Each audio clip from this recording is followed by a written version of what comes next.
మీటింగ్లో స్థానిక సంస్థల్లో ప్రత్యేకించి గ్రామ పంచాయతీ ఎన్నికల్లో 42% రిజర్వేషన్లతోని ఎన్నికలు జరిపించాలనేటువంటి నిర్ణయం ప్రభుత్వం తీసుకున్నది. దీన్ని మేము తీవ్రంగా ఖండిస్తూ ఉన్నాం. దీన్ని కాంగ్రెస్ పార్టీ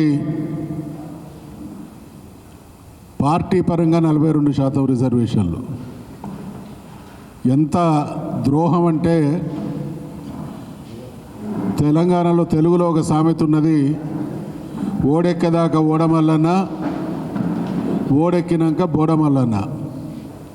నిన్నటి దాకా అది జూబ్లీ హిల్స్ ఎలక్షన్స్ కావచ్చు, లేదా బీహార్లో జరిగినటువంటి ఎన్నికలు కావచ్చు, తెలంగాణ రాష్ట్రంలో కొనసాగుతున్నటువంటి కాంగ్రెస్ ప్రభుత్వం బీసీలకు బ్రహ్మాండంగా ఉరగబెడుతున్నదనేటువంటి ఊదరగొట్టు మాటలు చెప్పి చివరికి ఈ మధ్యకాలంలో చూసినాం, బీసీ మంత్రిత్వ శాఖను నిర్వహిస్తున్నటువంటి పొన్నం ప్రభాకర్ కావచ్చు,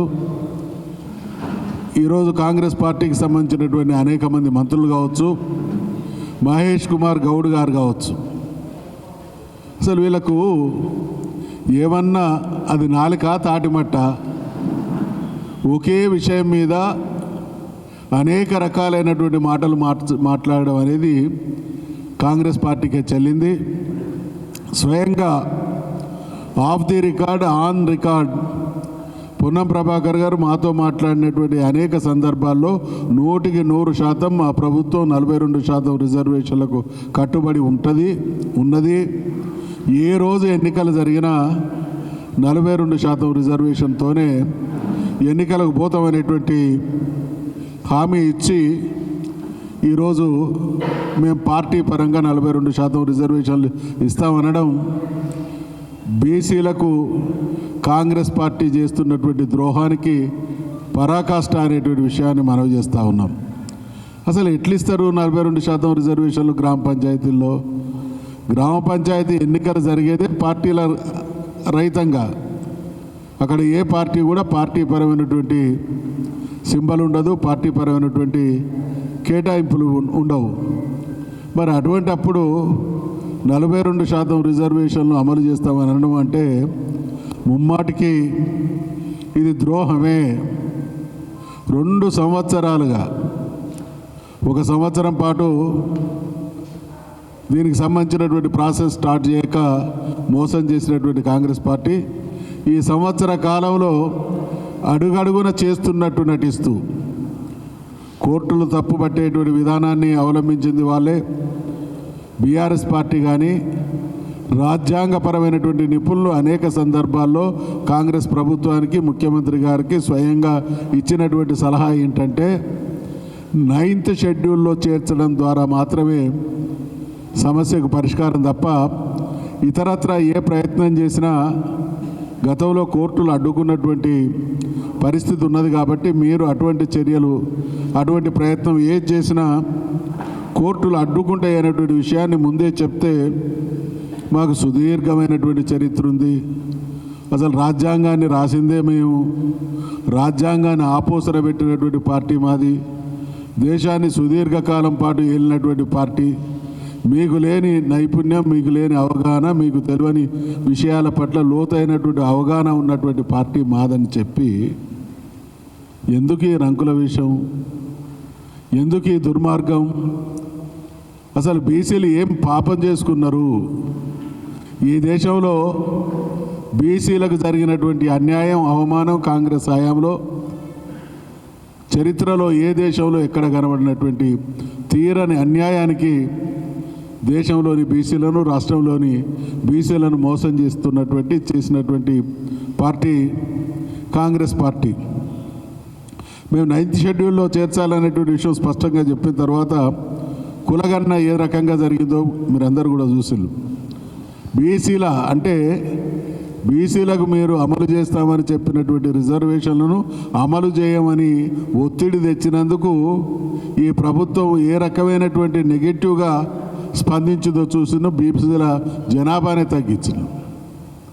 అంటే ఇస్తామన్నటువంటి హామీ, దక్కాల్సినటువంటి వాటా కోసం చేసినటువంటి భాషలను గుర్తు చేస్తే మీరు గుర్తు చేసి మమ్మల్ని నిలదీసేటువంటి వాళ్ళ అనేటువంటి దుర్బుద్ధితో బీసీల జనాభాను తగ్గించినటువంటి దుర్మార్గ పార్టీ కాంగ్రెస్ పార్టీ.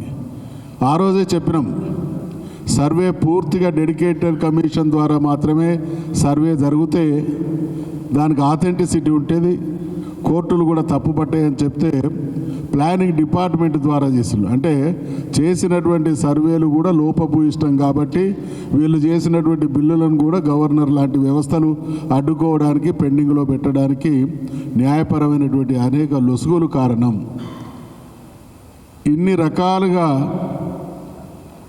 మేము చాలా సందర్భాల్లో అటు శాసనసభలో కానీ శాసన మండలిలో కానీ మేము డిమాండ్ చేసినాం, రిక్వెస్ట్ చేసినాం.